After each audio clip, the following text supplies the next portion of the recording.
राधे राधे। आशा करती हूँ कि आप सभी लोग खुश होंगे, स्वस्थ होंगे, मस्त होंगे। आज मैं आप लोगों को बताने जा रही हूँ एकादशी के बारे में।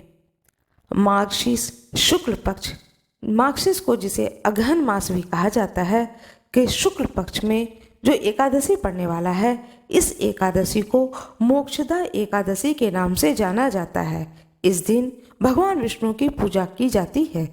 जो कोई भी मोक्षदा एकादशी व्रत को धारण करता है, कहते हैं कि उसे भगवान विष्णु स्वयं हरिधाम लेकर के जाते हैं। मार्गशीर्ष शुक्ल पक्ष एकादशी मोक्षदा एकादशी के नाम से प्रसिद्ध है। इस दिन भगवान श्री कृष्ण ने महाभारत युद्ध प्रारंभ होने के पूर्व मोहित हुए अर्जुन को श्रीमद् भागवत गीता का उपदेश दिया था। इसलिए इस दिन गीता जयंती भी मनाई जाती है। इस दिन गीता व गीता की पूजा आरती करके उसका पाठ करना चाहिए। अब मैं आपको बताने जा रही हूँ कि यह मोक्षदा एकादशी कब है। तिथि का आरंभ, एकादशी तिथि का आरंभ कब से होगा और एकादशी तिथि का समापन कब होगा, सूर्योदय कब होगा, सूर्यास्त कब होगा, इस प्रकार से संपूर्ण विधि आप लोगों को बताने जा रही हूँ। कृपया मेरे वीडियो में अंत तक बने रहें।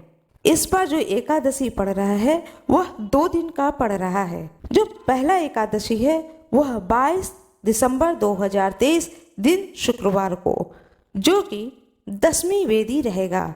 यह एकादशी स्मार्ट लोगों के लिए होगा। साथ में जैन लोग जो हैं वह मौनी एकादशी का व्रत इसी दिन धारण करते हैं। उनके लिए भी यह एकादशी है, जिसे वो लोग वैकुंठ एकादशी कहते हैं।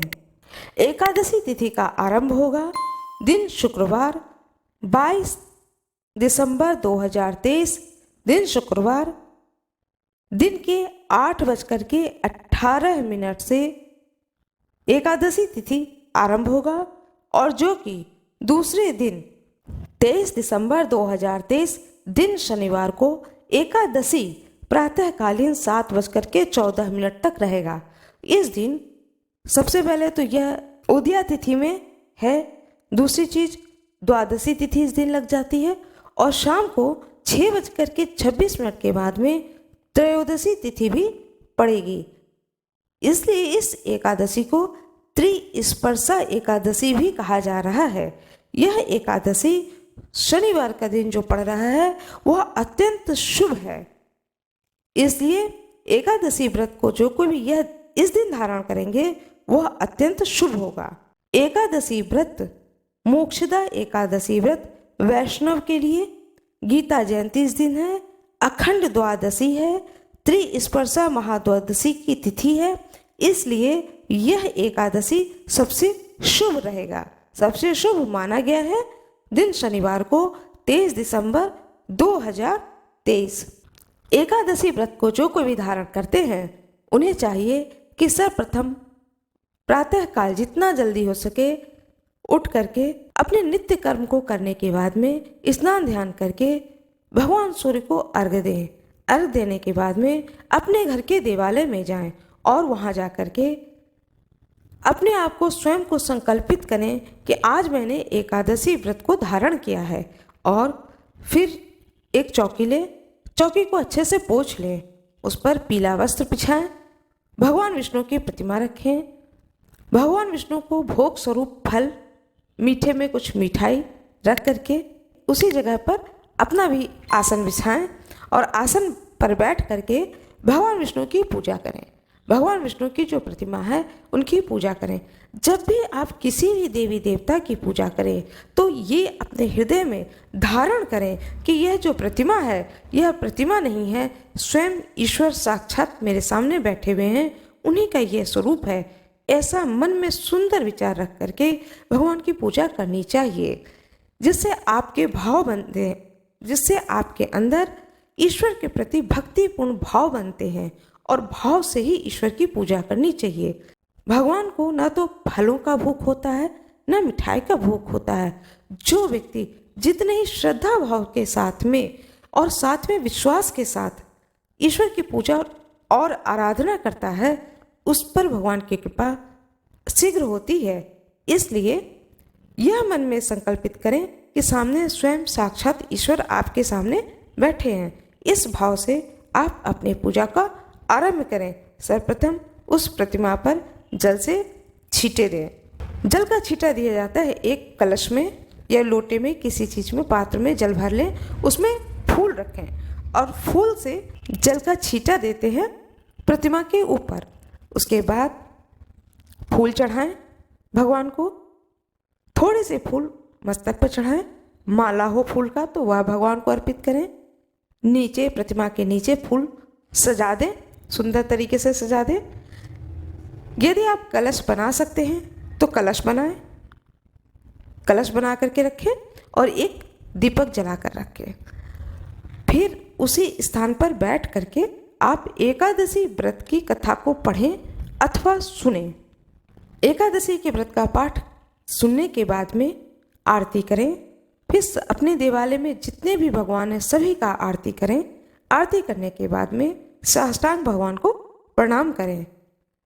इसके बाद भगवान से कहें कि हे भगवान, जो भी मुझसे गलती हुई है उसके लिए मुझे क्षमा करें और जो मैंने पूजा किया है आपकी, इस पूजा को आप स्वीकार करें।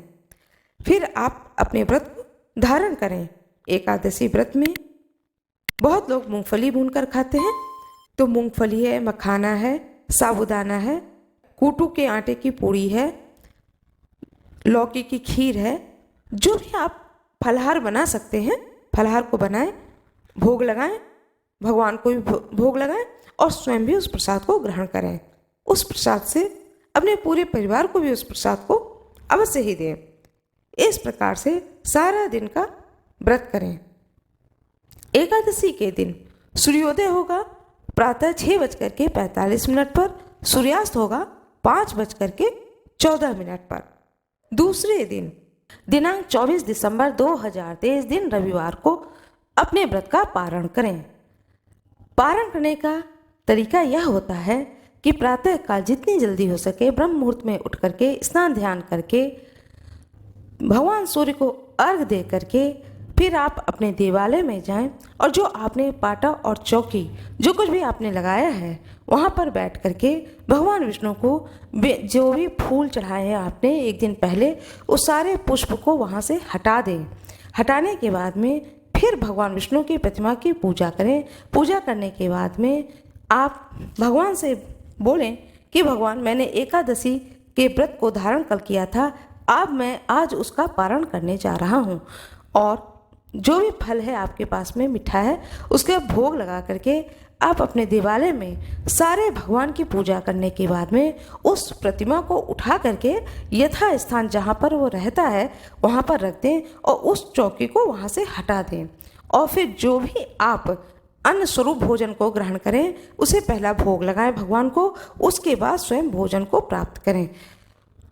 वैसे सीधा निकालें तो और भी उत्तम होगा, थोड़ा सा सीधा अवश्य ही निकाल देना चाहिए। और चाहे तो भोजन से पहले और चाहे तो भोजन के बाद में जब आपको समय मिले आप उस सीधा को किसी भी ब्राह्मण को दे दें। किसी भी मंदिर में जाएं और उस सीधा को ब्राह्मण को दान कर दें। यह भी बहुत ही सुंदर तरीका होता है पारना का और हर एकादशी को इस प्रकार से व्रत का पारना करना चाहिए। पारना करने का सबसे शुभ मुहूर्त है प्रातः काल सूर्योदय से 8 बजे तक पारना अवश्य ही कर ले। यह मुहूर्त सबसे सुंदर मुहूर्त है क्योंकि दूसरे दिन फिर प्रदोष व्रत शुरू हो जाता है, इसलिए कोशिश करनी चाहिए कि आप समय पर व्रत का पारना कर लें।